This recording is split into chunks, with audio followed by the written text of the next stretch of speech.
Hare Krishna. So we will speak in English, and we will share. No? I will do 3/4 of an hour, and you do 3/4 of an hour. Talking okay. Like this, no? Yeah. Hare Krishna. Om Namo Bhagavate Vasudevaya. Om Namo Bhagavate Vasudevaya. Om Namo Bhagavate Vasudevaya. Om Namo Bhagavate Vasudevaya. Om Namo Bhagavate Vasudevaya. Om Namo Bhagavate Vasudevaya.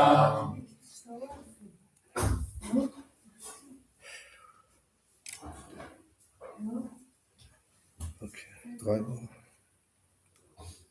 Hare Krishna. So my name is JayaGaura Das. I'm from Germany, Hamburg, born in Germany, Hamburg, 1942, 52. And I'm initiated by Srila Prabhupada in the year of 1971, in August of 71. So Srila Prabhupada came to Germany 1969 to Hamburg, and he was there Janmashtami in Hamburg, and he gave a lecture on Janmashtami even.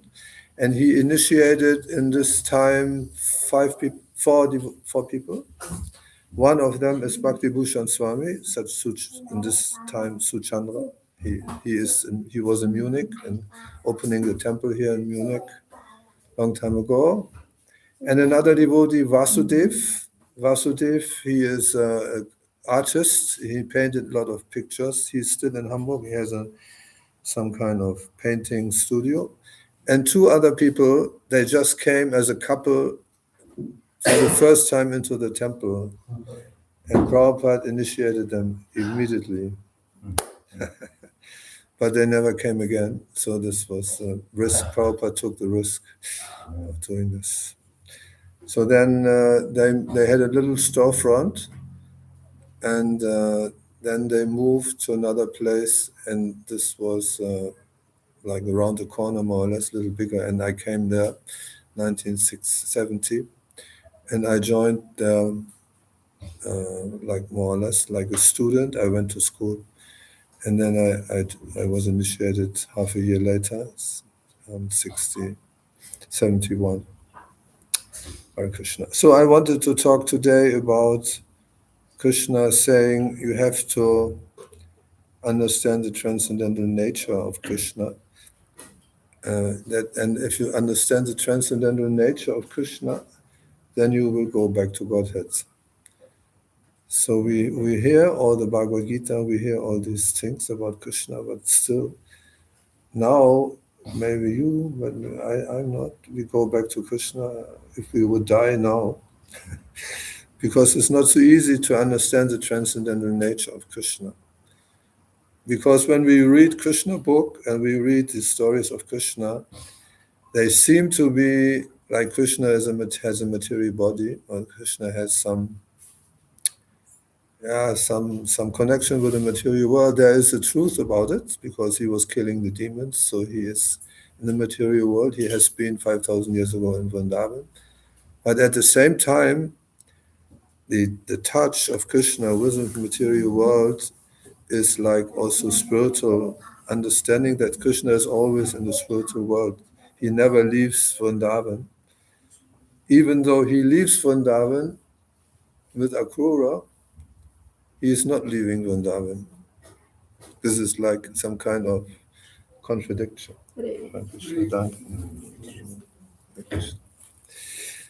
Because this was I was always thinking how to understand these things. That Krishna is leaving Vrindavan. Akrura says, I take you to Navadvip, to Mathura, and then they fight with Kamsa, and then he goes to Dwaraka, and like this, and he's 100 years separated from the gopis. And then after 100 years, they met in Dwaraka, and even then he marries Radharani. This is Shiva Ram Swami have a book about this, that Krishna is marrying Radharani. But they explain there are two Radharanis. Radharani is one. Radharani, she's always with Abhimanyu, her husband, together. And she's being, I don't know, like a husband, she's together with, but at the same time, she's always Krishna's 100% addicted to Krishna, and she's not touching Abhimanyu. So there are two Radharanis. This is like, it is explained by the mother of Madhumangala. This is Purnamasi.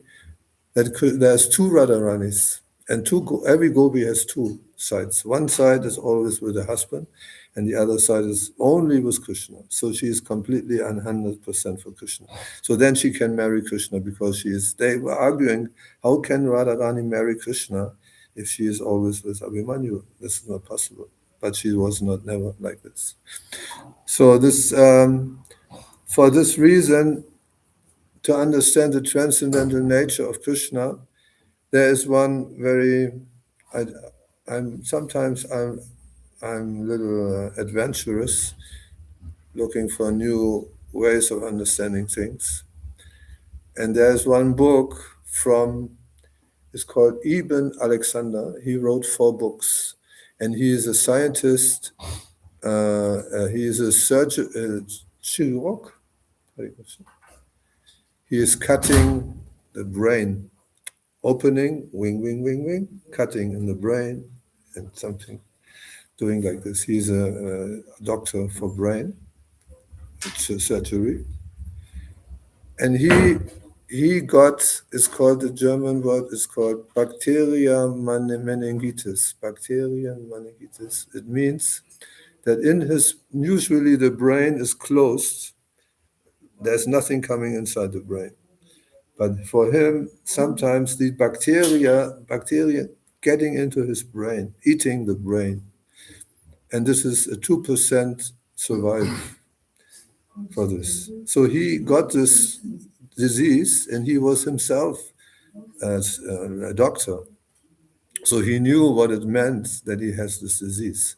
And then he fell in some kind of coma. For 1 week, he was unconscious. And in this time of unconscious, he had some near-death experience, leaving the body. And when he was leaving the body, he was explaining that he was first in some kind of mud, dark mud, and he heard some beating of some heavy beat, boom, boom, boom, boom. And he was in this mud, and he was very, very dark. And then suddenly he saw some light above him, and he was attracted to this light. So he was flying to the light, and then he suddenly left the bodily he came out of his body.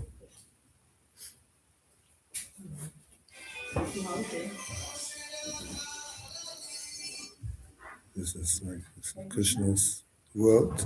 So he came out of this body, and then he saw another world, and in this other world, there are many experiences of people leaving these bodies, and they always have similar experiences.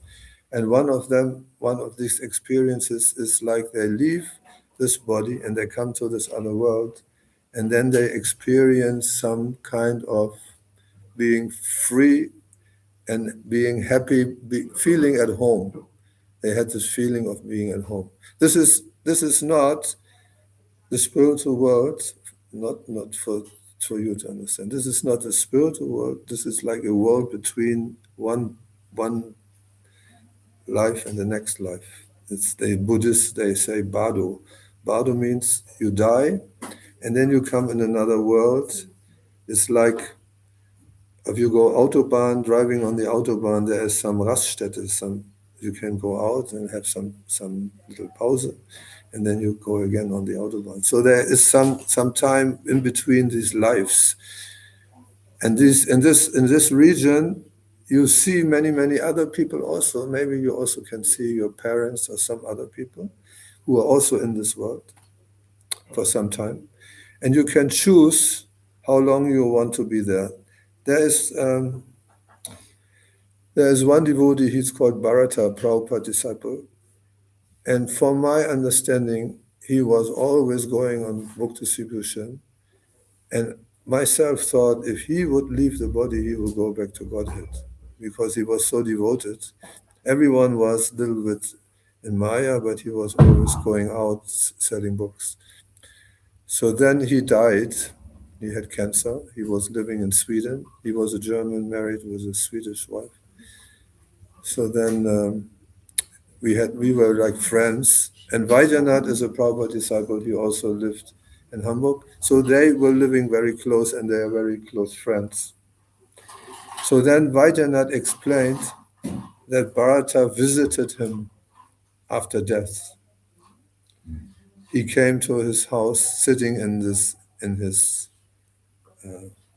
what's called Wohnzimmer. This is like living room. In his living room, sitting on a couch.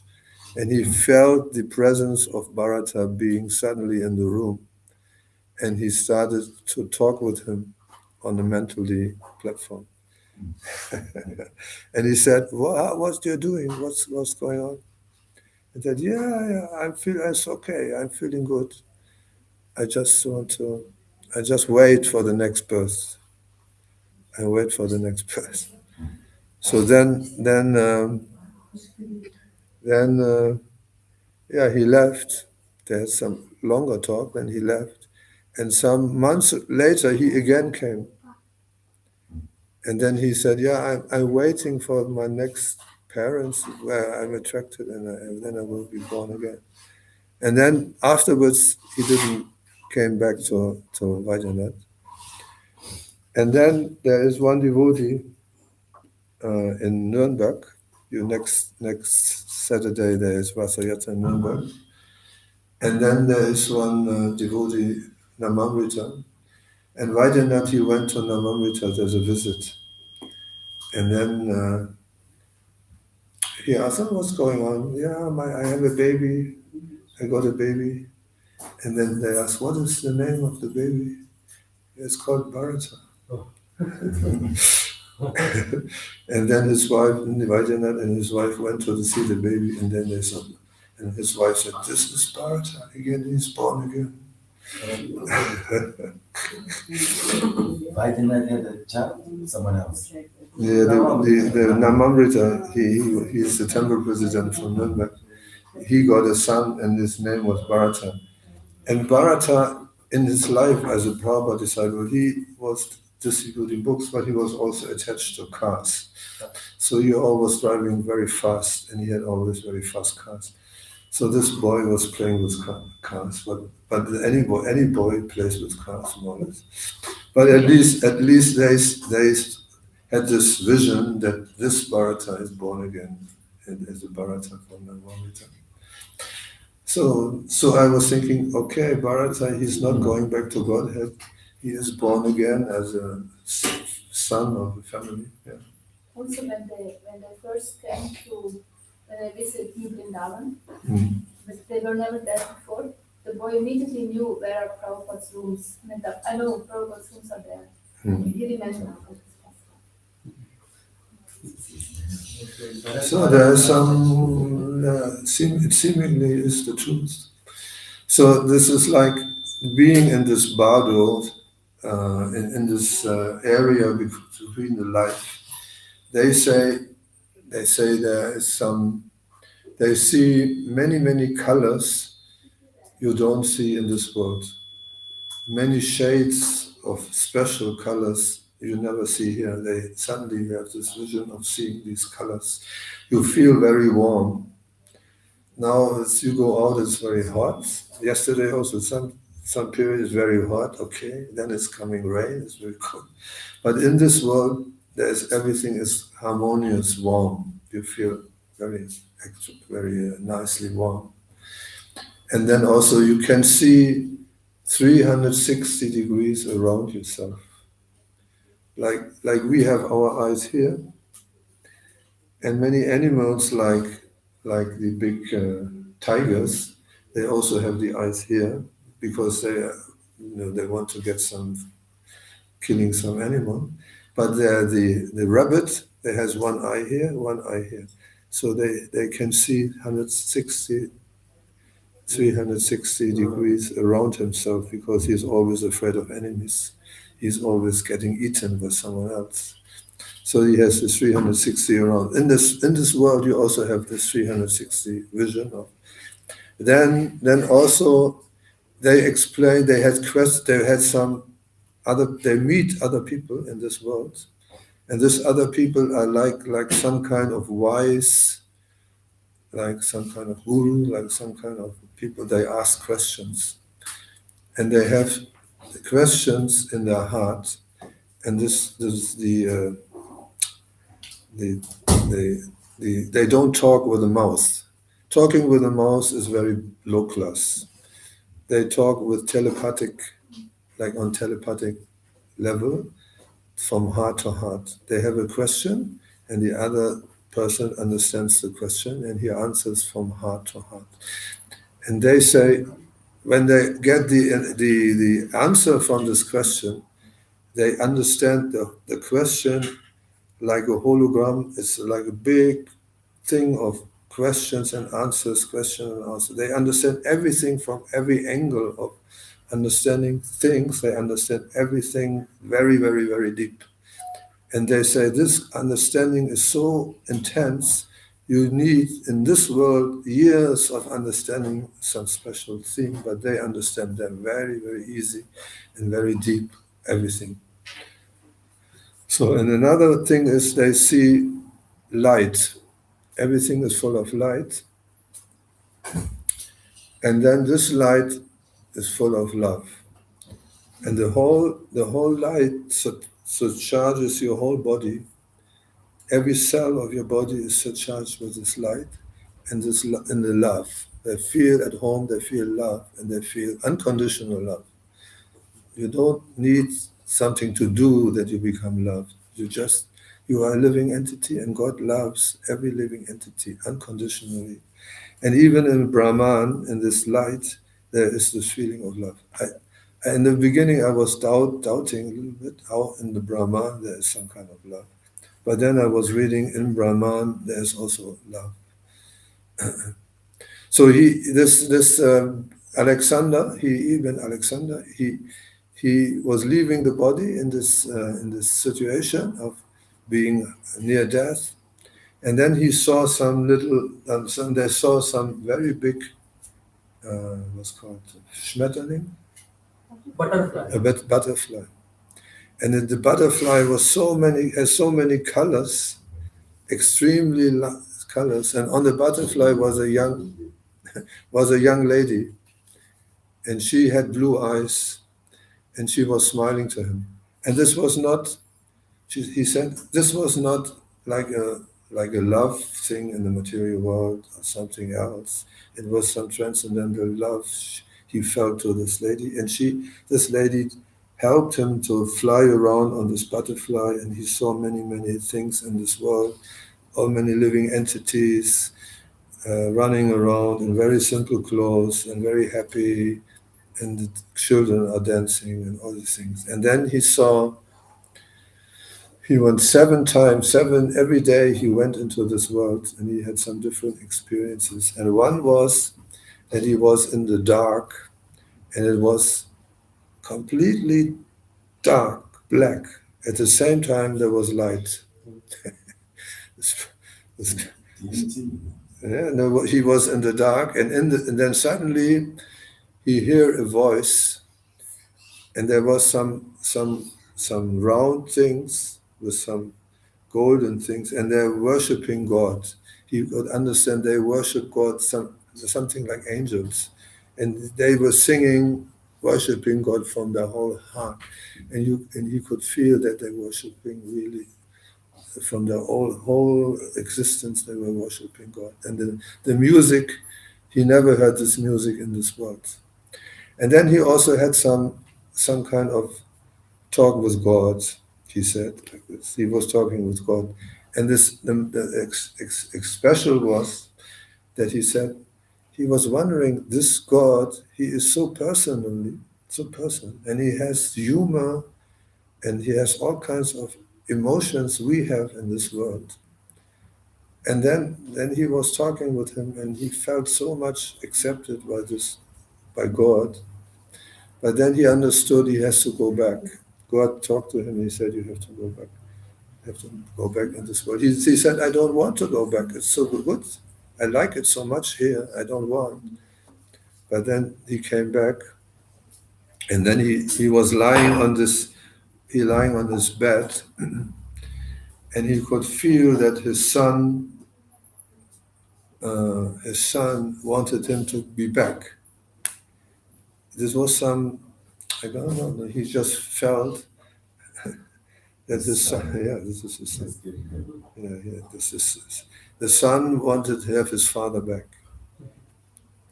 He felt this, and he had this covering on his eyes, and they opened the eyes, and one eye was here, and the other eye was there. He was completely near death.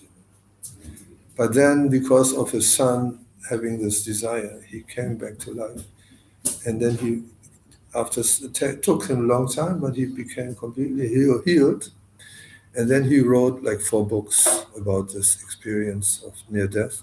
And then he changed his opinion about that. He said the consciousness is in the brain, because he is like a scientist. He said consciousness is not depending on the brain. It's not depending on anything. It's completely beyond. And all these people, they have this understanding that they will not die, or who have near-death experiences. There was one lady, she was making fire in the stove, and her whole dress was burnt, and she was completely burnt. The whole body was burnt. Like that one Mataji in Austria, Rohini, she also burnt with this zari. She had a plastic zari, and with this fire, and the whole body was burnt, heavy. So she was also, everything was around her like some wrapping and some anointment because she was burnt. And she was lying on the bed. And then she could understand no one was communicating with her, she was conscious, lying on this bed. And there was a lady who was cleaning the room. And the lady who was cleaning the room, she communicated with her. So like people, they communicate with plants, like some ladies communicate with plants. So she was communicating with her. And then suddenly she was feeling someone is there beside her bed. And this person said, "Come with me. Why are you wasting your time lying here? You have to come with me." And then he said, "Okay." And then she came, and they were flying over the city, seeing all these things from above.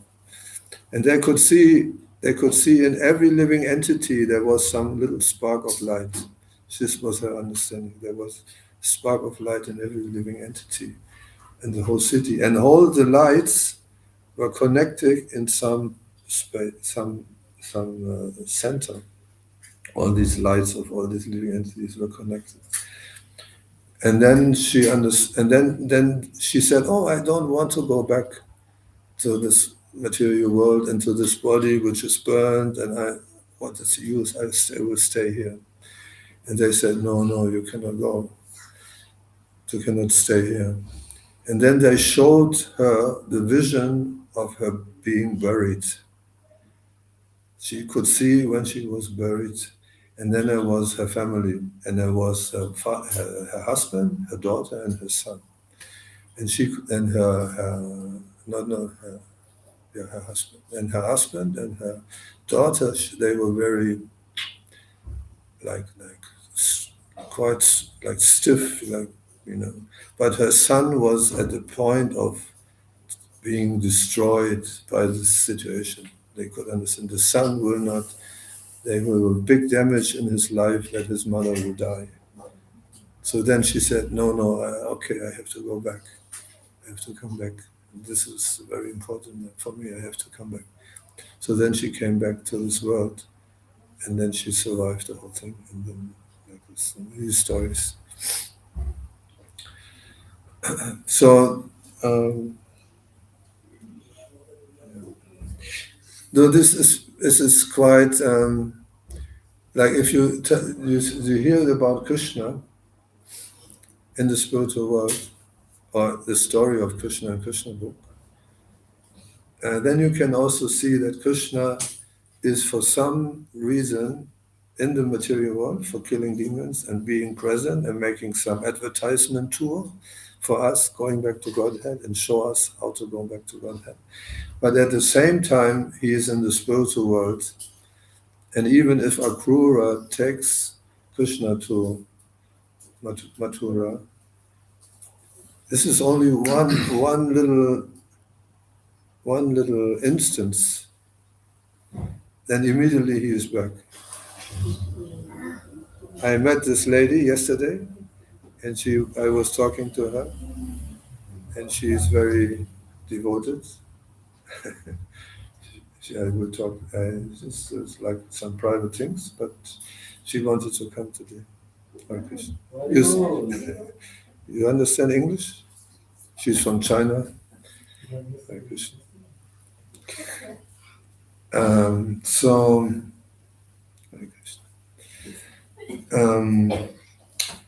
Krishna in the spiritual world. If you understand that in this time between the life, there are so many different kinds of things which are different from this world, like time. The understanding of time is there is no time in this other world.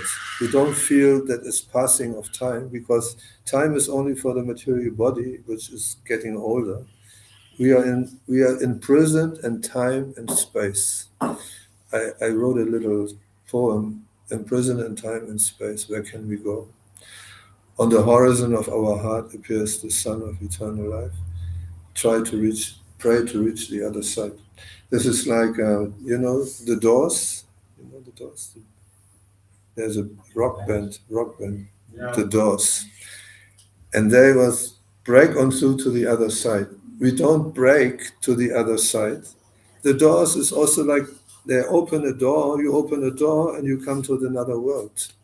Therefore they say we are the Doors. This is their understanding. There is some other world and they open the door and they come to this other world. The person who made this lyrics, he was quite philosophical. He was like too many drugs, but he was also philosophical. So yes, we cannot break to the other world. We have to pray to Krishna to reach this other world. But still, we have to understand the nature of Krishna, the transcendental nature. We have to understand that Krishna will open the door to this other world. And in this other world, there is no time, beyond time and space. Easy journey to the other planets. But we go to the spiritual planets, Goloka Vrindavan, to the spiritual sky. So this other world has different rules how it works. So when we understand Krishna has 16,108 wives, Krishna is at the same time doing many things at the same time. So this is in this other world is possible. There is one wing when Krishna is in Vrindavan, they go every day to Radhakund. And in Radhakund, there is one place where they have this swinging. And when they sit on this, there is one special swing where Radha and Krishna sit in the middle, and the gopis sit around Radha and Krishna. And then you have to imagine Krishna as someone is sitting behind Krishna in the back. because they sit around Krishna. This is a big swing. They have different doors, and with the lotus flowers they sit in nice cushions. And Krishna is sitting in the middle, and the gopis sitting around. It's like 8 petals. It's like a lotus petal, and Krishna sitting around. So then, but they say every gopi sees Krishna from the front. How is it possible? Every gopi sees Krishna from the front. So like this. So then they swing, and then like I gave this lecture this morning about they swing, and then the gopis they throw some colors on Krishna, and then also they have this holy in Vrindavan, holy fest, and then they have these all kinds of syringes with water and some all kinds of like smell, very luxurious smells coming out, and some colors. It's not only they throw themselves with colors. In the spiritual world, you can smell intensely like a dog. In the material world, a dog can smell his what's called this the Herrchen, the master from 8 kilometers. It is said he can smell his master 8 kilometers. He smells 3 meters under the earth and 8 meters under the snow. You know, they have these special dogs in the snow where the people are covered by snow, and they have these dogs, and they can smell 8 meters under the snow. They can smell stereo. This is one smell, this is another smell. And they have 2 million nerves for smelling in the brain, much big section of smelling in the brain. So they smell something and they remember the smell. They have this brain of remembering all different kinds of smells.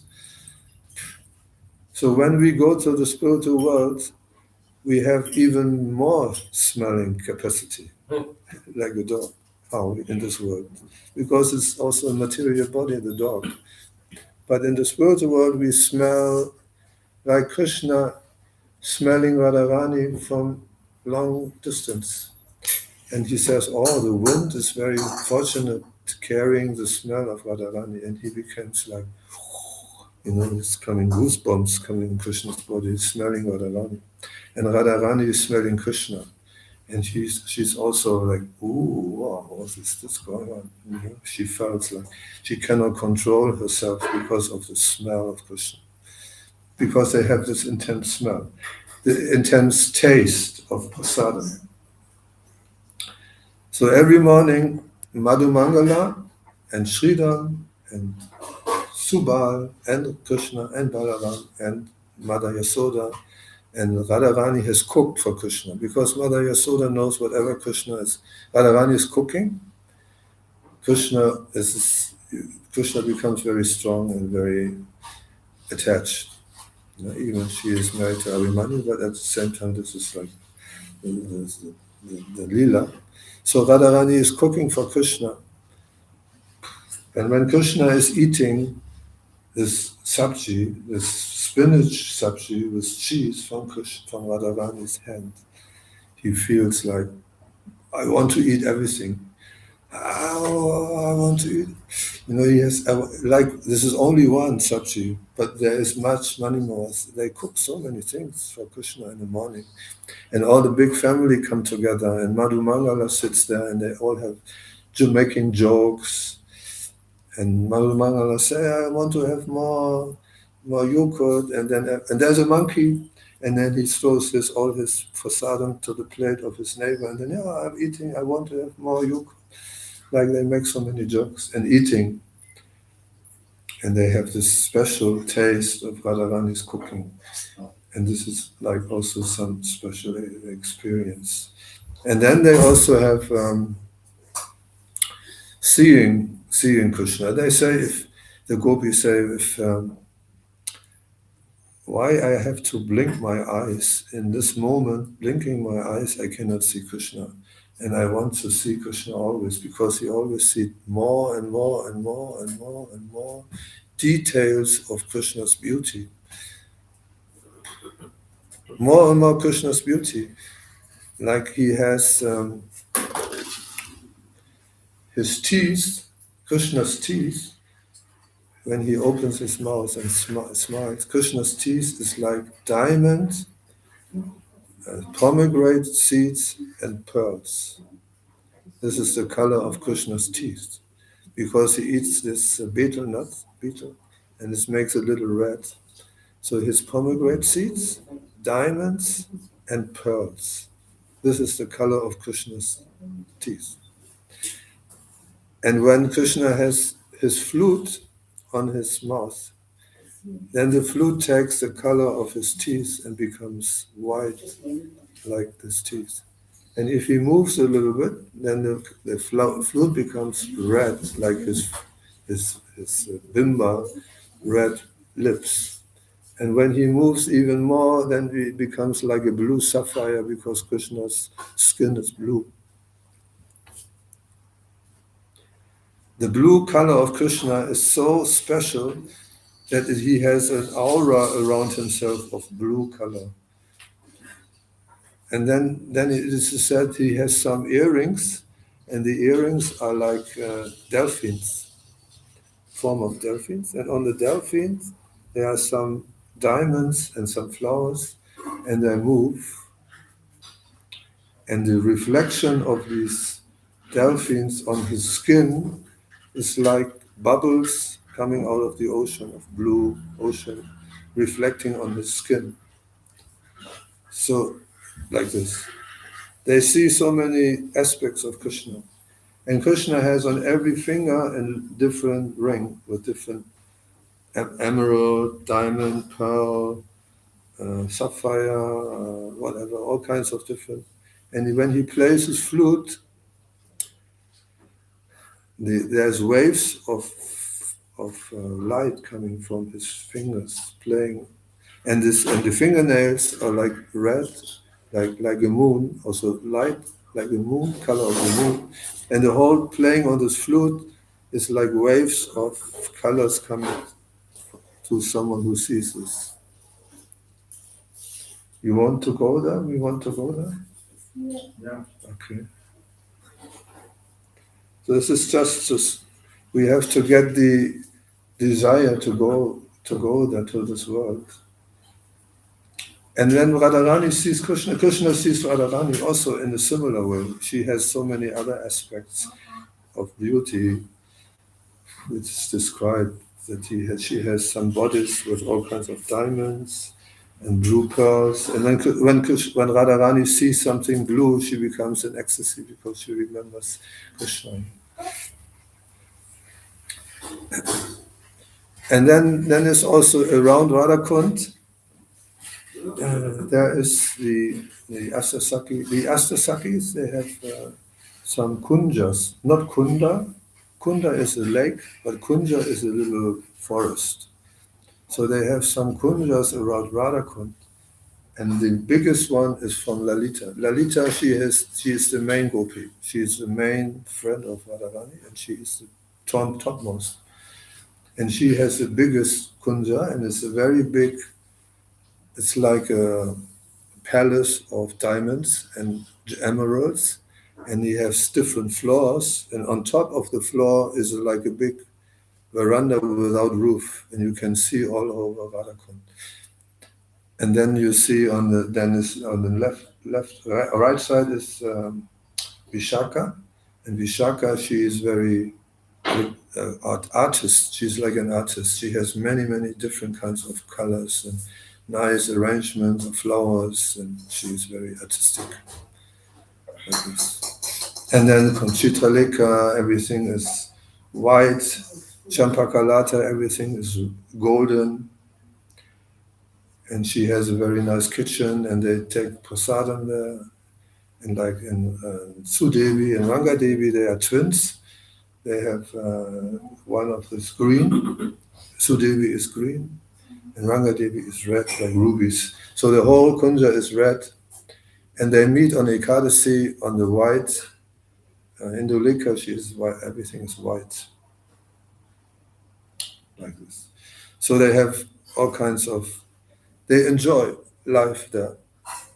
And they go swimming, they go holy, they go with a swing, and they also play, what's called, Würfelspiel? Dice. They play dice in the kunja of Sudevi, everything is green.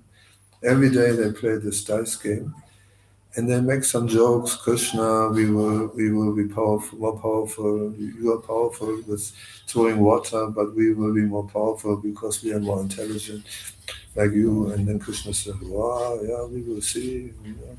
Don't make so much boastering, I will be winning, like this. You know. But this description is just the spiritual world, and we don't have we try to understand this life there, but it's not possible to really understand. And Krishna and Radha, it's always increasing.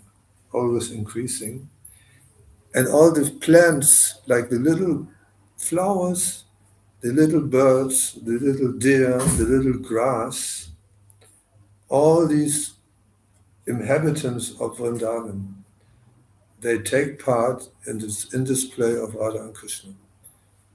It's like Walt Disney. He was someone who had this vision of like animals talking with man, man talking with a flower. He was an animation film, and he made this. The flower has a voice and is in the face with some eyes and mouth. So he was doing this. He had some access to these kinds of words, I think so. So, but in the spiritual world, all these plants, we become a grass. You want to become a grass, a little grass in the spiritual world? No? Brahma wants to become. Huh? Brahma wants to become a grass. Yeah. Brahma wants to become a grass. Duva, no? Udava, no? Yeah, even if you become little grass in the spiritual world, you take part 100% what is Radha and Krishna doing as a grass, having a body of a grass. And when Krishna is playing his flute, because the sound carries emotion. This is also in this world. If you have a good musician and he's singing from his heart, and is really pure in his heart, even if he's not pure, he sings about some emotion. By listening to the sound carries into your ear, into your heart. Therefore, you have to hear from a pure devotee, then becomes the sound, goes into your heart. And then also, Brahma, he was in meditation for thousands of years, and then the flute of Krishna entered into his heart through his ears, and he was enlightened with the ocean of eternal life. And you could see the spiritual world in Brahma Samhita, Govinda. Govinda Madi Buddham Tamaham Vajami Venam Kvananta Madhavindam Nalaya Daksam Bhagavatam Samasitam Buddha Sundarangam Kanda Pakoti Kamaniya Vishesha Subham Govinda Madi Buddham Tamaham Vajami. Kanda Pakoti, millions of goddess of love, they become subordinate for Krishna because he is the supreme God of love, is Krishna, goddess of love. Kanda Pakoti Kamaniya Vishesha Subham. Venu Kvanantam, he is playing on his flute. And the Kalpa Vriksha, they are desire trees. You desire something for Krishna's service, and the desire trees, this is said, all these syringes for holy were produced by the desire trees. They have the desire, I want to do something like this, having fun with throwing colors. The desire trees was giving immediately.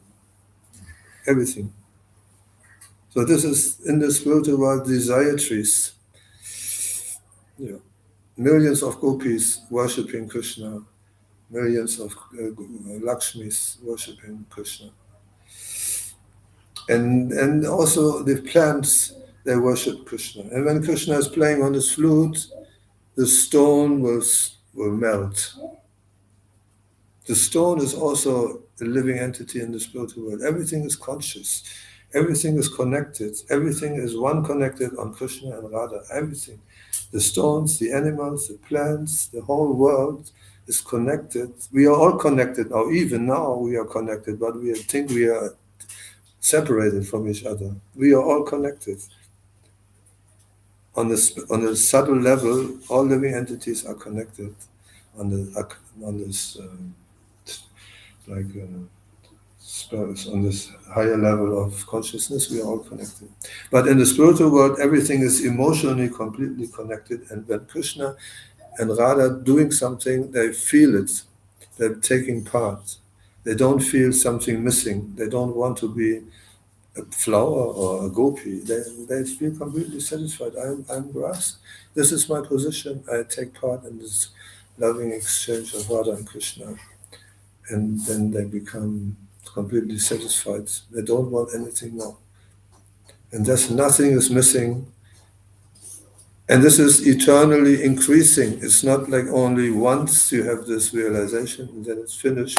Then you come back to this world, go to work, and everything is as before. No, this is like something eternal. Bhakti Rasamrita Sindhu, the ocean of devotion in the spiritual world. There's a big ocean, bright and deep.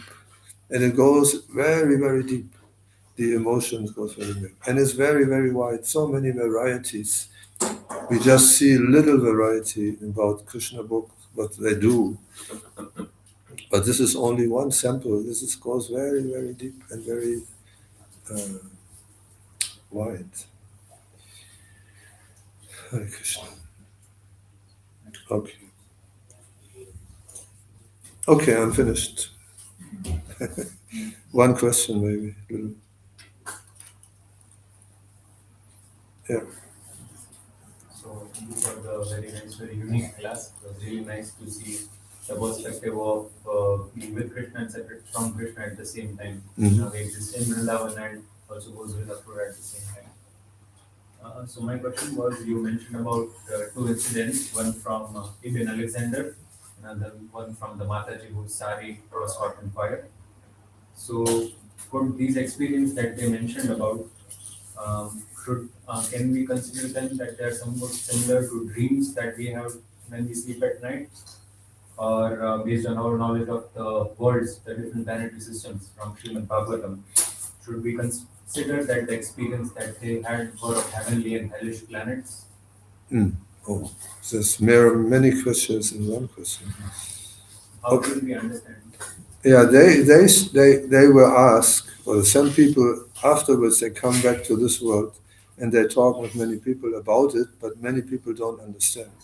They had this is a problem for them because they could not talk to anyone about it. Even as a devotee, we sometimes talk to people they don't understand. So, but they say this is 100% real. It's even more real than this reality now. They said this experience was more real. It's not like a dream. This was like completely 100% conscious experience. There is one lady from Switzerland. She experienced that she could leave the body at any time. She was at this level that she could leave the body suddenly, and then she was traveling through the universe, and she could see different planets, and she was describing the situation on these planets, and she said there are some planets that is very harmonious. The architecture and the light and everything is very, very harmonious. But there are also some planets which is very hellish. This she was explaining. And she had the silver, she was connected with some silver thread with this body, and she had this connect, and then she came back into her body. Like she explained this. And then suddenly she didn't know what is happening to her. And then suddenly the rings at the door, and two people came and said, they said, young couple came. our guru said our guru said we should give you this book. And in the book, the whole thing was described about universe and planets. And she said, how this guru knows that I have been there? Like this. So this is some real experiencing. This is the answer, some answer? So, in our understanding of the planets, we can consider that their experiences were of heavenly and hellish planets. Yeah. But there was some more? The dream question is answered. Okay, sorry. You are the one. No. You can do as long as you want. No. 45.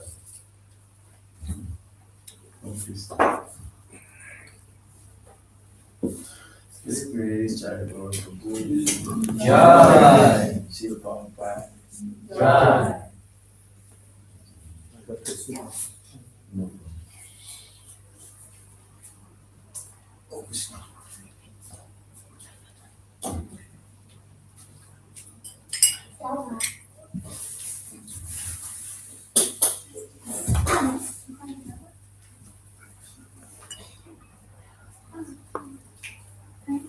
Is this a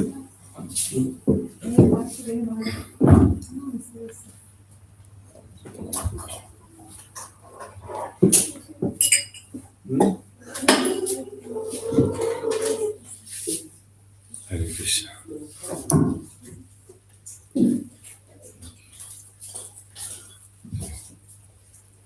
Om Namo Bhagavate Vasudevaya.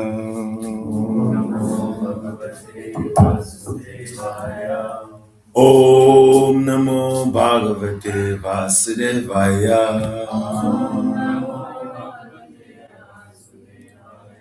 Om Namo Bhagavate Vasudevaya.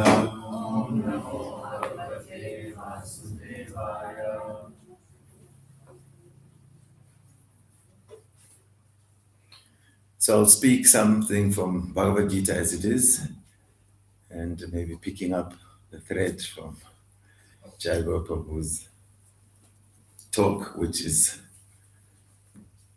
quite expansive to our awareness of what goes on, at least testimonies of individuals that have experienced something that is not normally experienced by most people,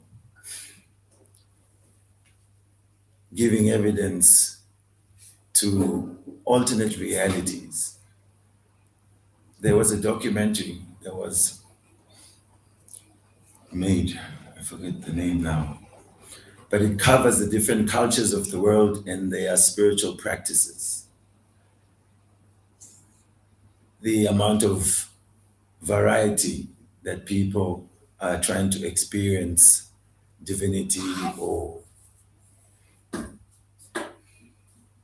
in which they express their uniqueness, their cultural cohesion, is so much that when someone says, oh, my thing is the only way, it just seems ludicrous, because so many people are trying to connecting, are experiencing different things.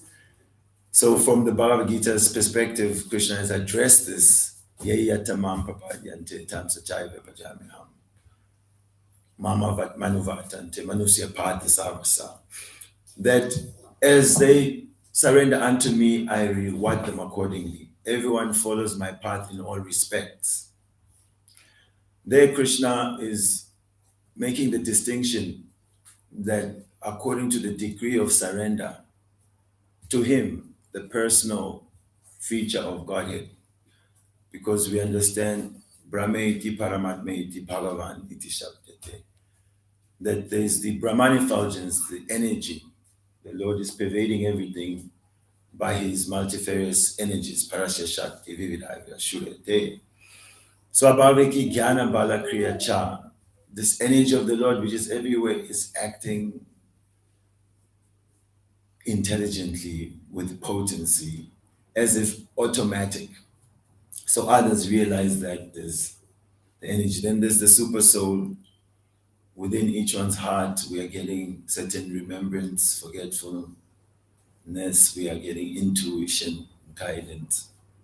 But ultimately, Krishna is saying, as they surrender to me, means they've come to the Bhagavan feature. We are persons, and ultimately the Supreme, in his supreme expression, is a person. And persons in their sweetest forms are loving persons of emotions. Love is the deepest emotion, and Krishna is advertising love, bhakti, to all of us.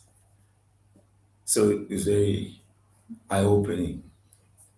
Many people have many experiences. However, in today's world, sometimes variety intoxicates people. That why should I stop searching? There's so much out there. So they want to know 1,000 things, but never really focus and apply any of these things. Or even if one does, how deep can you go if you're going to dig many holes? I mean, you can dig many holes, but how deep are those holes? Because you need finite energy. However, the bhakti path, the path is advertising a rabbit hole that never ends.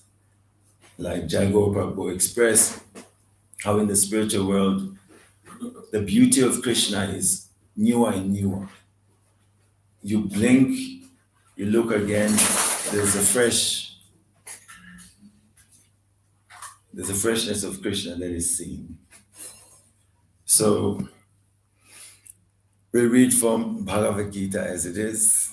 I'm gonna read from 2nd chapter, text 14. And this Bhagavad Gita as it is special and unique in that it is being spoken directly by the person who claims himself to be the Supreme, who says he's in the heart of every living being, who's the source of all material and spiritual worlds. Everything rests upon him like pearls strung on a thread, who is directing the wanderings of every living being, who's the source of earth, water, fire, ether. These are big claims from Krishna and Bhagavad Gita. And when you listen carefully, you can recognize that unless somebody was of that level of cognition, he could never make such claims. I'm the source of a mature and spiritual world. This is big. Even if you're on very good DMT, generally you will not make such claims. And as I was hearing, I've also seen some people who take this DMT and they explain the worlds that they go and see and experience. And this one man, he's practically lamenting that when he came back from that experience, he felt that this world was low resolution, this was now boring. He wanted that world where there was extra sensory experience, some absorption. However, we know about spending your credits. Kshinam punya madhya loka vishanti. Even the kamis, they acquire many pious credits and then they go up to the higher planets. But that credit gets burnt off and then again they have to come back. What is special about our earthly realm is that there's the opportunity to launch out of this material world to the spiritual world. So higher planets or subtler planets, there's a lot of experiences, so much variety is going on, but to get out of the temporary world, you need to be delivered by Mukunda, the Lord of Liberation, Krishna. In Brihad Bhagavatamrita, you find such a situation where this young Brahmana boy, Gopakumar from Vrindavan, he gets to travel through this universe and to go all the way to Vaikunta. But when he's in Vaikunta, he still is hankering for Madan Gopal, Krishna of Vrindavan. But he's told that from there it will not be possible for him to go to Goloka Vrindavan. And he's told to come back to Vrindavan of this earth. So for our new births, the spiritual world exists eternally as 3/4 manifestation, and the material world is like a quarter of all manifestation. The spiritual world comes along with Krishna when he comes to this material world. Just like a king, he doesn't travel alone. He travels with his entourage, with his resources. We heard about the king of Jaipur. When he was meant to visit the UK, he thought, how can I go to this place? They don't have the water of Jamuna or Ganga. He's used to bathing in this holy water. So because he was a king, he organized big tank that they would organize this water and he would go with it. So Krishna does more than just bring a tank of water. Krishna brings his associates. He also brings the spiritual world. But because Krishna is the supreme mystic, he can package an unlimited realm and fit it in a limited world. Just like Krishna can fit a banyan tree that can grow for kilometers in a small seed. He can fit millions of mangoes in one seed. So Krishna brings the spiritual world with him, so that he gives us a place from which we can become acquainted with his world. So second chapter, Bhagavad Gita 2:40. Nehabi kramana sosti pratyavayo na vidyate Salpam asya dharmasya chayate mahato bayat. The words of the Supreme Lord. Please repeat. In this endeavor, there is no loss or diminution, and a little advancement on this path can protect one from the most dangerous type of fear. Purport by His Divine Grace, Srila Bhakti Swami, Srila Prabhupada Ki. Activity in Krishna consciousness, or acting for the benefit of Krishna without expectation of sense gratification, is the highest transcendental quality of work. Activity in Krishna consciousness, or acting for the benefit of Krishna without expectation of sense gratification, is the highest transcendental quality of work. Even a small beginning of such activity finds no impediment, nor can that small beginning be lost at any stage. Any work begun on the material plane has to be completed. Otherwise, the whole attempt becomes a failure. But any work begun in Krishna consciousness has a permanent effect, even though not finished. The performer of such work is therefore not at a loss, even if his work in Krishna consciousness is incomplete. 1% done in Krishna consciousness bears permanent results, so that the next beginning is from the point of 2%. Whereas in material activity, without 100% success, there is no profit. Ajamil performed his duty in some percentage of Krishna consciousness, but the result he enjoyed at the end was 100% by the grace of the Lord. There is a nice verse in this connection in Srimad Bhagavatam 1.5.17.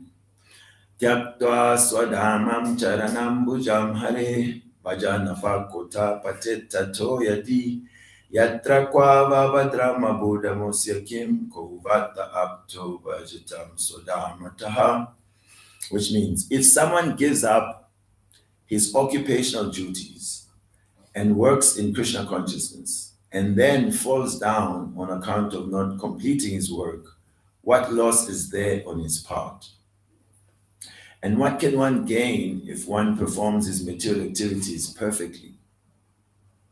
Or, as the Christians say, what profited a man if he gained the whole world, yet suffer the loss of his eternal soul?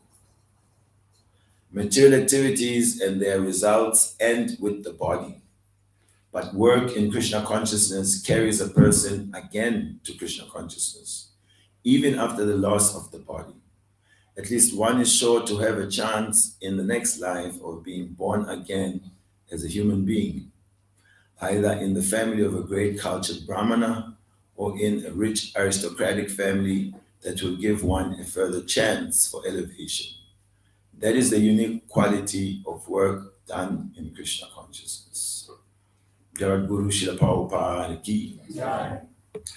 Om Jnana Timirandasya Jnananjana Shalakaya Chakshurun Militam Yena Tasmai Shri Gurave Namaha Shri Chaitanya Manobishtam Stapitam Yena Bhutale Swayam Rupa Kadamayam Dadati Swapadantikam Vandeham Shri Guru Shri Yuta Parakamalam Shri Gurun Vaishnavamscha Shri Rupam Sagrajatam Sahagana Raghunatam Vitam Tam Sajivam Sadvaitam Savadutam Parijana Saitam Krishna Chaitanya Devam Shri Radha Krishna Padan Sahagana Lalita Shri Vishaka Vitamscha Hey Krishna Karuna Sindhu Dina Bandhu Jagatpate Gopesha Gopika Kanta Radha Kanta Namostute Tapta Kanchana Gaurangi Radhe Vrindavaneshwari Vishabhanu Sutta Devi Pranamami Hari Priye Vanchakalpa Tarubhyascha Kripa Sindhubhya Evacha Patitanam Pavanebhyo Vaishnavebhyo Namo Namaha Jaya Shri Krishna Chaitanya Prabhu Nityananda Shri Advaita Gadadhar Shiva Sadi Gaura Bhaktavinda Hare Krishna Krishna Krishna Hare Hare Hare Rama Rama Rama Hare Hare Mukam Karoti Vachalam Pangum Lankaite Kirim Yat Kripa Tamaham Bande Shri Gurum Dinatarinam Paramananda Madhavam Shri Chaitanya Ishwaram.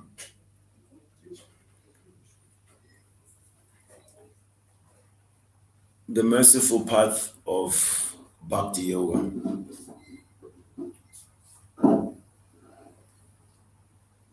We are certainly born in an age where we are not particularly qualified for developing the highest spiritual perfections, because we are born with special qualities. Prayana Payusa Sapya. We have very short lives. Then we are Manda Sumata Matayo, Manda Bhagya Hyupruta. That we are short-lived, we're quarrelsome people, lazy, especially spiritually, we're misguided, we're born in a materialistic world which teaches that real success is acquiring the visible trinkets of material existence, some bank balance, some zeros there in the account. So the education, as Bhaktivinoda Thakur, makes one more and more infatuated with this world, which makes one like an ass, the Acharya says. Why the ass? Because the ass, the donkey, is always carrying so many heavy burdens. If we study our lives in this world, heaviness, anxiety, difficulty, just to manage the body is a big chore. Some people give up even bathing because it's a big chore. get some cologne, just spray the thing. Material existence. Misguided, lazy, quarrelsome, unlucky, and always disturbed by something. So with this special disposition, who has the mindset, the time, the environment to culture the finest aspects of mystical perfections? Who will go to the Himalayas at least to try and, tap into that tract of land with all its detachment from material happenings? We cannot really do that. 6th chapter Bhagavad Gita is describing Ashtanga process, the do's and the don'ts, and then asana, just asana. It's lotus position. We cannot do it. What to speak of once you've managed to sit properly, be able to learn how to breathe properly, how to then withdraw your senses from external experience, and then try to find the Lord in the heart and then meditate and stay in that trance of meditation. So such processes are there, but as candidates for this type of process, we are generally unfit. Then, we can become, jnana bhaktas, or we can become yogis. Arjuna says no, because yoga is dependent on this mind being under the control of the self. He, a warrior from 5,000 years ago, a direct associate of Krishna, feels to control this mind would be like to control the raging wind. Says Krishna, I cannot do this. But so you have to recommend something that's doable. Krishna says, well, by some practice and detachment, you can train the mind. So all of these processes are there. But then Krishna says, of all these yogis, one who is intimately united with me in yoga is the most perfect amongst the yogis. So who is able to always think of Krishna, have this intimate connection with Krishna? The one who can love Krishna. So again, back to bhakti. How to love the Supreme Lord. The Bhagavad Gita then is a book which is delineating love. We say it is philosophy, but no, it is love masquerading as philosophy. People pick up the book, it's too thick, all this Sanskrit. What's this whole book about? So this word love is easy. It came up in the class, we go to a place where the beings are radiating love and we can communicate telepathically. People, they like to go to such a place. However, love as a term is very vague because there's love of Coca-Cola, there's love of aeroplanes, love of bungee jumping. People love their cars. So what is this love that everyone's looking for? Generally, it's just a sweet way to express sense gratification, where I can get enough juice for my senses and nobody is fighting me. We're all mutually cooperating in this loving experience. However, bhakti is introducing the concept of service. So let us see what Srila Prabhupada says.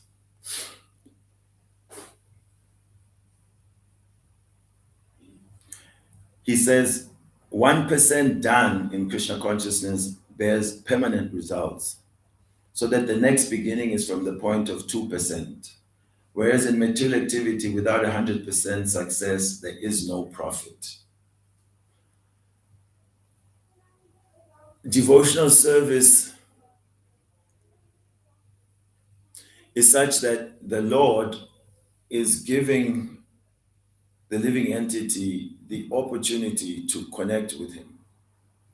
Not that Krishna is in need of service. He's Atmarama, self-satisfied. We heard Kandapa Koti Kamaniya Vishesha Shobham. We heard Lakshmi Sahasra Sata Sambrahma Seva. So many Lakshmis, queens, so many gopis are there serving Krishna with pure affection, unmotivated, uninterrupted. That he himself is chasing these gopis to serve them. So it's not like one way that Krishna is just an exploiter of these loving robots. He created beings who can only love him. And he's just relaxing and just enjoying. No, Krishna himself is completely dedicated to reciprocating this love. And this Krishna, he expresses that he also cannot reciprocate their love. Even if he was given a lifetime of Brahma. Brahma lives what? 311 trillion, 40 billion years. So what type of love is this that God Almighty, he cannot reciprocate, even if he's given such a length of time? It's the kind of love which is eternal, which is competing the lover and the beloved. When the beloved sees the object of their affection, they become pleased and want to render service. When they are happy, the beloved sees a newer beauty in the lover. And then they are inspired. By their inspiration, they become more beautiful. And so, eternally so, Krishna and his servitors are charmed by one another. So this invitation is to such a world where that experience can go on eternally. And Krishna is so liberal that whatever you have done, because he's sitting in the heart, it will never go unnoticed. He knows. He knows even just the inclination to know him or to love him. And he credits us with that. And although we are stuck in bodies that perish, when we do change our body, we do not leave behind everything that was connected with the body in terms of mature life. Everything stays behind. Even your favorite fridge, nobody takes it with them. At least I've not seen. Maybe they've got some technology brewing where you can take your mountain bike with you or something. Everybody leaves everything behind. However, one takes with them whatever spiritual credit, whatever devotional credit they have acquired. And so Srila Prabhupada gives us the example of Ajamila. Ajamila in his earlier life was trained in spiritual practice. He was a Brahmana, living Brahminical standards. He became deviated at some point because he saw the wrong website on the internet. His internet he was walking around, he saw a prostitute with some men. And that kind of corrupted his mind. He desired that experience. He married that lady. He had many children, but he gave up his spiritual practices. He became sinful. He did things against universal laws. And at the end, just like someone who's eating at a restaurant, having a good old time with friends and laughing and taking selfies, at the end, when the bill comes, sometimes the people are shocked, like they cannot remember, like, who bought this? I didn't buy this, who? But the house always keeps the tab. And at the end, they bring you the bill and everything is there. So the bill to Ajamila's life came, and the bill collectors are very handsome guys called Yamadutas. You don't want to see them. Scary guys. Today we heard of like the lighter version, where it's a bit nicer. If you go down, then there's some tough guys. You can read about them in the 5th canto of Srimad Bhagavatam. They were coming for him, and he was so afraid. Immediately, his consciousness ran to his greatest attachment, which was his youngest son. How many of us have attachments? Being a conscious being means there's rag. We always get attached to something. And without any positive understanding, we're not hearing anything outside of the mature world, then our attachments are in this world. So at the end, what will happen when we are threatened with being kicked out of this body through which we connect to this world? Then fear, lamentation, tears. So when he was seeing the agents of death coming to take him to not such a nice place, he was in desperation calling for his youngest son, Narayan, Narayan, Narayan. Lucky for him, he named his son the name of God, Narayan.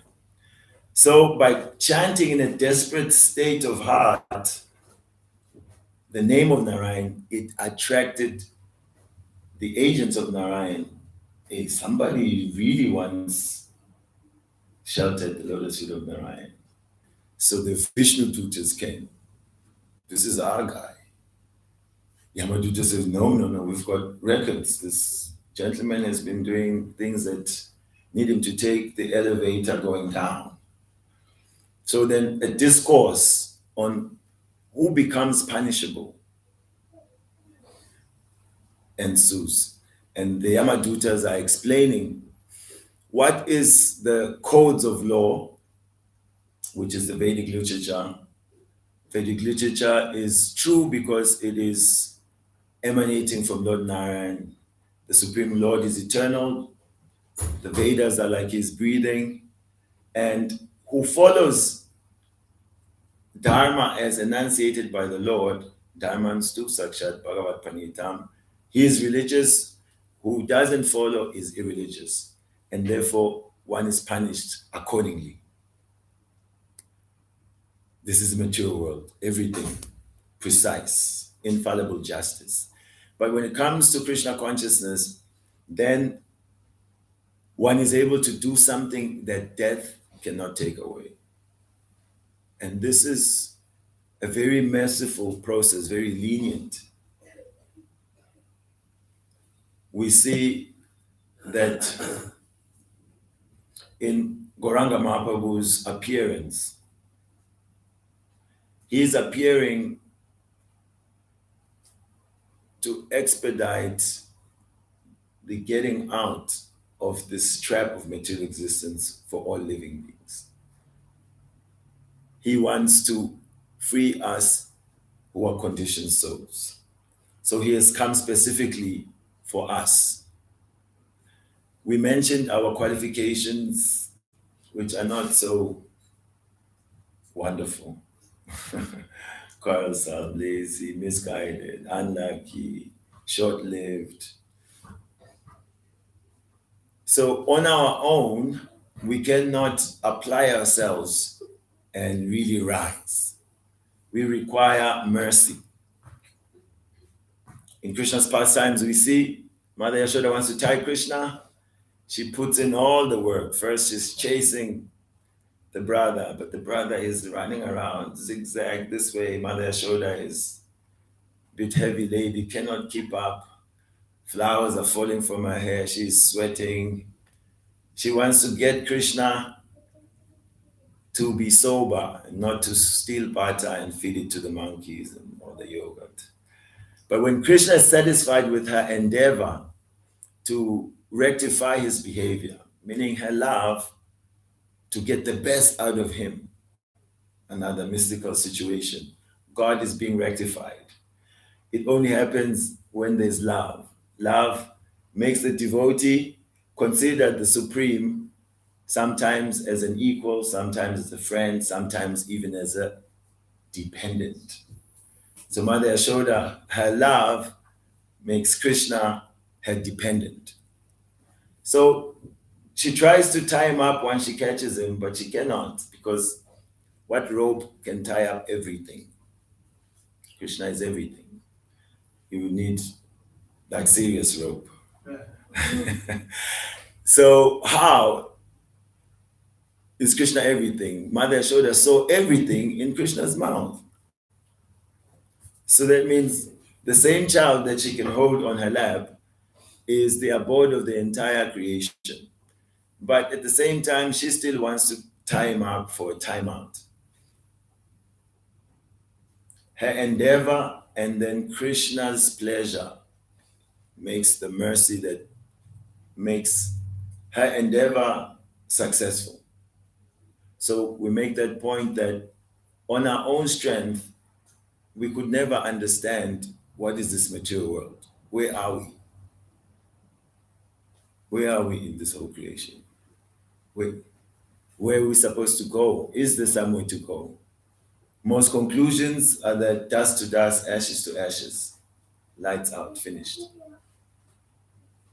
Then others wish something good for us. May his soul rest in peace, R.I.P. Where is resting? In what form is resting?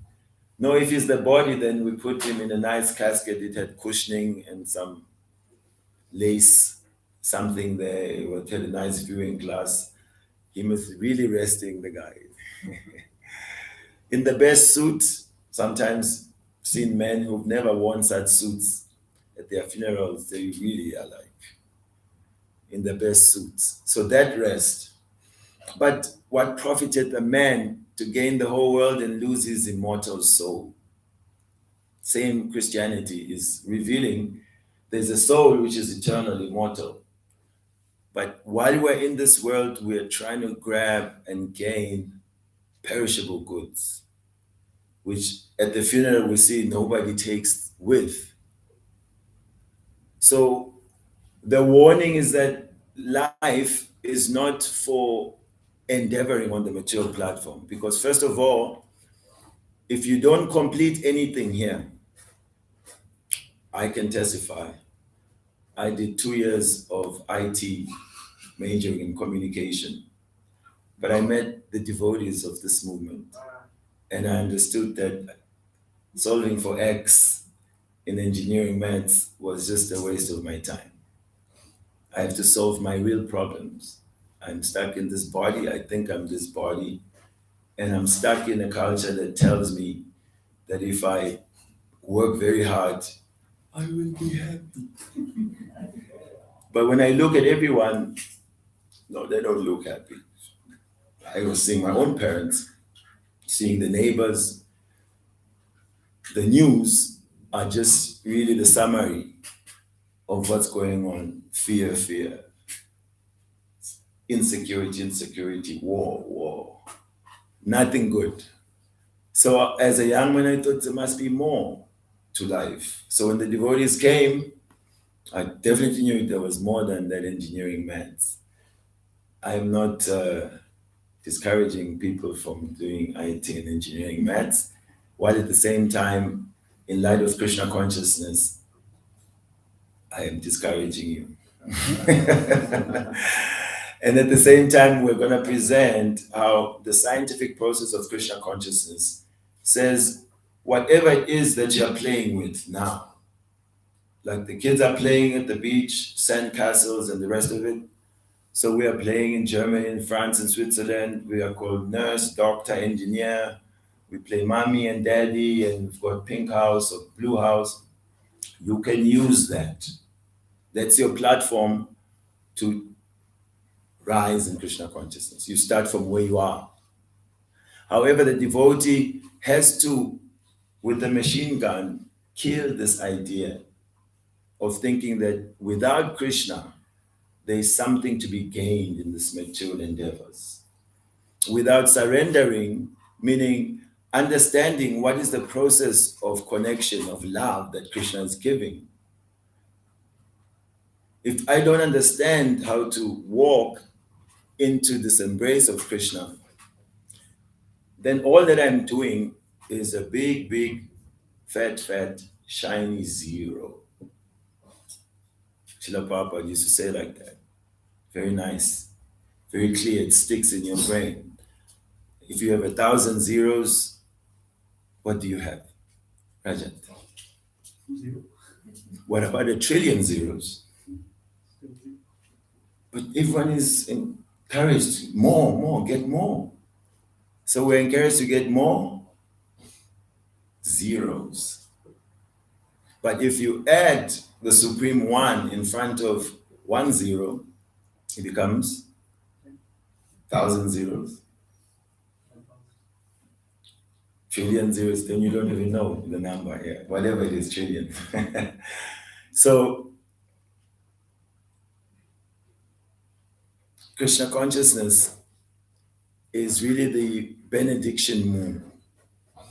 And Lord Chaitanya, who is Krishna himself, has descended into this age of quarrel and hypocrisy to advertise and to canvas to all those who are absorbed in these bright shining zeros advertised by society, friends, and the rest of it, that look, stanestita shuti gatam tanovanamanobi. Okay, stay in your whatever situation you're in, but start to hear very conscientiously, with attention, with affection, about that Supreme Person, how he lives on the transcendental platform, how he interacts with his transcendental devotees. Know those glories, recite those glories, and become absorbed in offering your energy back to the source. Body, mind, and words. Engage. Just as we are engaging every day, we simply remove ourselves from the center of it all. Because this is material existence. It's about me and mine. So many iterations of what I think is mine. But if we put Krishna in the center, then whatever is in the circle belongs to Krishna in all directions, including me. I am Krishna's servant. The mind I have has been given by Krishna. The resources I have given by Krishna. Digestion, Krishna. The ability to see is Krishna. The taste of water is Krishna. Then Krishna is practically inseparable from the living entities who sees in this way. So mercy and taking the position of being the servant. This is the real achievement of life. If we can embrace this position of being the servant of the Lord and the servant of the servant of the servants. Because to think that I will be Krishna's direct servant is again taking shelter of ego, pride. They say fools dead to, what's the expression? Where angels Fear the threat. Exactly. So a little bit too grandiose a desire that I will serve Krishna directly. Therefore, the process is that Gopi Batu Pada Kamalayo Dasa Dasa Anudasa. Lord Chaitanya himself comes in that mood of a devotee to show us how to get Krishna, how to get out of material entanglement by becoming the servant of the servant of the servant of the servant of that Lord. So we are within this wonderful society. We have our most munificent Acharya, Srila Prabhupada, who has built a house for all types of people. Everybody is here in ISKCON. All types of persons come. And we have a relationship through serving the Supreme Lord. And this has been arranged. And so if one catches the mood of this big servitor of Krishna and tries to please that great servitor of Krishna by the pleasure of such a personality, that recommendation is fast. Because the Lord, as we said, he is moved by the pleasure of his devotees. So he is dedicated to pleasing the pure devotees. And if we want the favor of Krishna, then we should try to earn the favor of the pure devotee. If not just a pure devotee, all his dedicated servants. If you cannot reach the dedicated servants, all those who are trying to assist those dedicated servants. If you think you cannot find those who are trying to assist the dedicated servants, anyone that you see is bowing down here, is chanting Maha Mantra, is accepting a meal offered to Krishna. Servant of the servant of the servant of the servants means somewhere we will have to be humble to see that we are in a tough position. It's easy to sort of not look at just how implicated I am in material existence and want to artificially place myself as someone who can understand what's going on with Krishna. And I'm there, tell me more about Krishna. Prabhupada said, work now, samadhi later. So what is our work? Our work we just did yesterday. That's why we're feeling a little bluesy today. A lot of devotees didn't just start yesterday. It's been weeks, months, preparing, planning, physical labor to advertise and to bring the Lord of the universe to the public for their benediction. This is what our work is, to advertise the glory of the Lord's name. Yesterday, we were in the middle of this big city of Munich, not just to showcase, see how happy we are as Hare Krishnas. We are Hindus, we are happy, we have a song, No. We are meant to say to the public, please come and take part in this joyous world of Krishna. Look upon this grand chariot. That's why they're fanning there. They put garlands there so people stop and stare. Oh, what's that chariot? What are they pulling? And they get the merciful glance of Jagannath, the merciful glance of Baladev and Subhadra. And then come and sing this song. They don't know what this song is. Sometimes they can't even hear. Is that a song or what's going on? They can hear it definitely. A lot of rakas. Sometimes if you step out of our bubble and look at us from outside, we are quite a spectacle. We are really unique, like, wow. But we've got things that are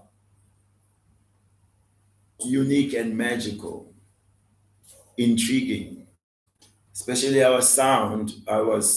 We're studying they're preparing the deities and devotees already just ripping into a kirtan, And I was at the back there doing my shnik ram ram, And I was watching the public, that practically 95% of them had some reaction. They're just bobbing their head, kind of shake a little something, showing their partners, just see and smiling, just acknowledging. You cannot walk past and not be influenced. So the next layer is who will then say, please come. You are also invited. You are welcome here. The salvationist is happy with, I found the perfect thing, I like it so much, I have my friends, I'm getting out of this world. But there must be also the activist who's saying the world needs fixing and there's people who need rescue, and is there to invite the people in. See, when you came, lady from China, Yesterday, yes, I came a little bit later. yes, when you walked into this temple and JayaGaura Prabhu mentioned he met you and you have come, happiness comes. Within my heart, I was thinking, oh, fantastic, somebody has come. Whenever someone discovers that which we find to be wonderful, what happens is that we get more appreciation of what we have. So ours is Sankirtan, and Sankirtan means more people together to glorify Krishna. The more servitors are there, the higher the satisfaction of the Lord. And when we dedicate ourselves to this mercy movement, which simply wants to put 1%, 2% into people's spiritual bank balance, anything to leave a favorable impression. Therefore, when we are out on Harinam also, let us see what the public is doing, how are they reacting. I think Europe maybe doesn't have such a culture, I don't know. I think it used to have. Greeting people. In Africa, no one's a stranger. At least we're conditioned like that. If you see another human being, the greeting is Sanbona, for example, in Zulu. It's plural, like we see you. You're seeing an individual, but embedded in the language means super soul and that jiva. We see you. People will repeat it, but until you hear some higher knowledge and you see, hey, in the language, the spirituality of the people is there. So special notice in that the impersonal culture that Prabhupada came to break, Nirvishesha, Shunyavad, voidism, impersonalism, individualism, we should also note to shed it. People are looking for community, people are looking for connections, people are looking for love. So even this love, which they don't know ultimately is love of Krishna, is felt by warmth, invitations. Hello, you can come dance. So we concluded nicely yesterday on the stage. So stage means this is the main thing here. Look over here. Many young people coming past, they are trying to enjoy life as they know best. Germany, some really generous. I saw one man, I'm like, where's your food? He's like, yeah, the food hasn't come, so they left you with this guy, yeah? He's got his. But when they are called in as if they are friends from another life, yes, you come. Really? Yeah, come. And then we got a few people on stage, and when they were chanting, the devotees became even more happy. Because that is the essence of Sankirtan, to give it to others. If we're just keeping it amongst ourselves, then we become familiar with each other, we become fault finders of each other. Same old, Why he sang that tune? Why this one always doing this? Why all? But as soon as they are guests, everyone shows a good face now. They want to impress the guests because you have to be part of my religion. I chose it, it's good, you should be part of it. So let's be magnanimous, munificent, merciful, as the Lord has shown grand mercy, personally coming, giving us association with his name. Prabhupada left Vrindavan, the Holy of Holy, to go to New York. The coldest winter recorded in New York City, he was there. He only had these Aladdin shoes. You've seen ladies have these Cinderella shoes. This is practically no shoe, really. Pumps, they call it. Prabhupada, thin, they have a 26-second Avenue. Why? Because in chain of parampara, his guru said, you have some English in you, you're educated. Take this non-sectarian message of Chaitanya Mahaprabhu to the rest of the world. Whatever inconvenience came Prabhupada's way, he said, I didn't feel alone. My spiritual master was always there. And Prabhupada is sitting on the park bench and he saw also this temple. He said, I have many temples, farm communities, many devotees. He had no movement at the time. This man asked him, what is Swamiji, what are you doing? He said, no, I can see. So keeping the mood of our parampara as we are taught by our acharyas, then we connect to why Krishna has come. So Krishna has come to protect the devotees. Then Krishna comes again as Krishna Chaitanya Mahaprabhu to spread the Yuga Dharma. He has his own private reasons, but what concerns us is that he wants to deliver all fallen souls. So if I can connect to some small degree to this program of giving out generously Krishna consciousness, then the deposits into my account, I cannot even keep up. The Lord himself will take that devotee back to God himself. So I think of Kolavecha Shrida. Youths called dirt poor, like you're so poverty stricken. He lived in one of those shacks of West Bengal with leaky roof. The thing is almost falling. What's his great job? He cuts bananas from the village and he sells banana cups, banana plates, and a bit of banana stalks. In that condition of life, his heart is such that whatever I make from this great big business, isn't it? So many are making much, much, much more. But will they ever give for the Lord's service? No. Calculating. Give Danakeli. No.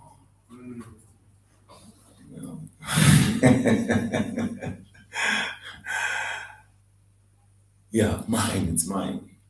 Kolavecha, hardly anything he's making.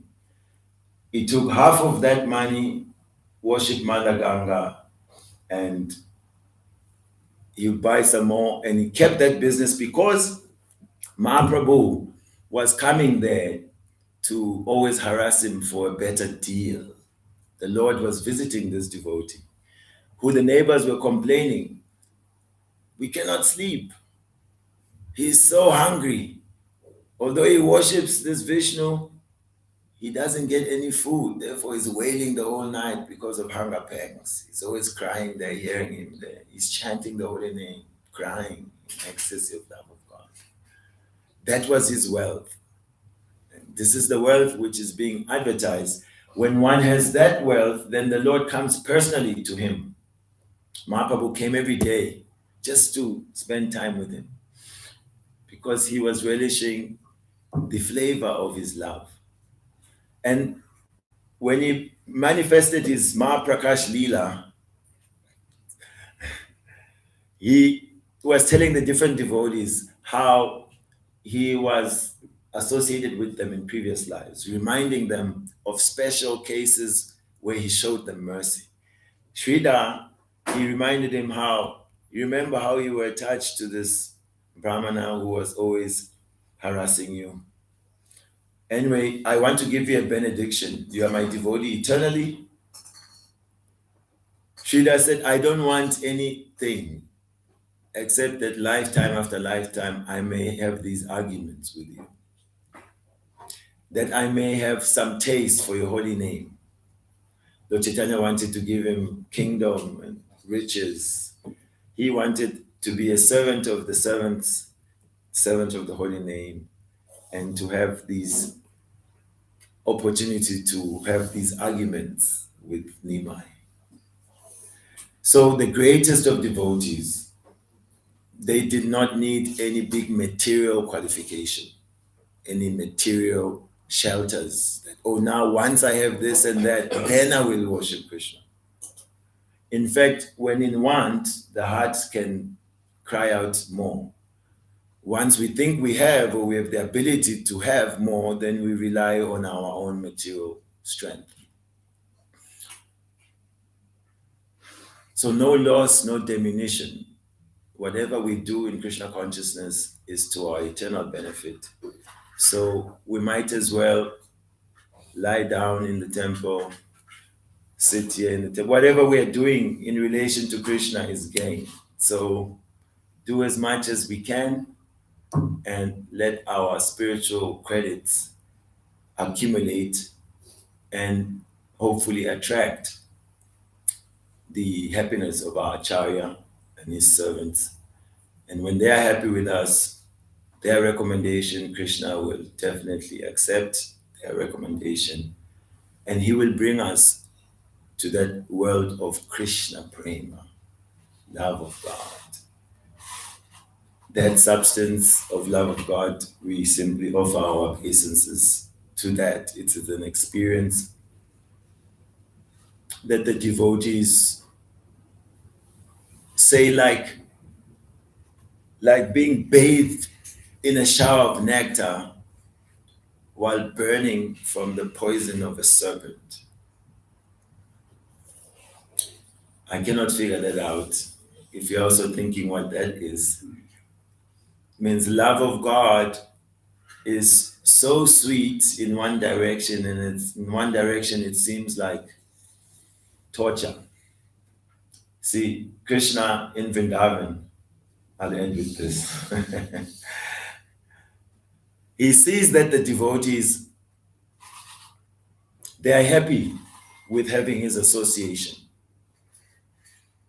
But he thinks that this is not enough. I should leave them so that when I leave, they enter into a deeper state of love because of separation. But then also, when he's separated from them, he sees that separation is also not enough.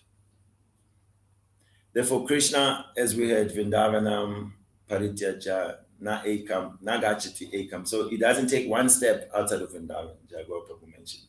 But we see that he leaves Vrindavan. So yes, he leaves to create this separation. Because now when Krishna is there, it seems like everybody, we have him. He's our friend, he's our neighbor. But when he goes, then they are pining for him. But also when he's away, then he sees that separation runs out of juice, fuel. So the Lord, he always manifests himself to the devotees. So he comes. They think they saw him in a vision, they think they saw him in a dream, but Krishna is always there with them. And then they realize a greater joy, because when he's with them, they are always feeling like he will leave soon. So they're trying to hold on to him while he's there because they're really suffering that he will leave. But does he leave? Yes, he does. Does he not leave? Yes, he doesn't leave. But what he's doing is eternally creating deeper and deeper, sweeter and sweeter experiences of pure love of Krishna. And that will be gifted to us by those who have it, if we please them. We cannot just really do something on our own that will get us that. It's a gift given by the liberated souls. So may we, by the mercy of Lord Jagannath, Baladev, Subhadra, Sri Chaitanya Mahaprabhu, Srila Prabhupada, may we get the mercy to give more of ourselves to their mission in whatever unique way we can, a little bit more dedication in the hopes to please them. Srila Prabhupada ki jai. Srila Prabhupada ki jai. Gaura Premanande. Hare Krishna. So my apologies first, also for JayaGaura Prabhu. We were given 45 each. We both did an hour each. So sorry to do that to all of you. Hare Krishna. It was an excellent time, Prabhu. Excellent lecture, excellent time. And when Mother Dana Kelly, when she said that we'll have 2 talks, she mentioned 45. I said, isn't that too long? She said, no, devotees, they like to hear. They'll hear. If it's nice, they'll hear. And I was thinking, yes, she's arranging. Let us hear something about Krishna. And it's really been wonderful to hear. Thank you so much. This is a great lecture. Jai. Hare Krishna.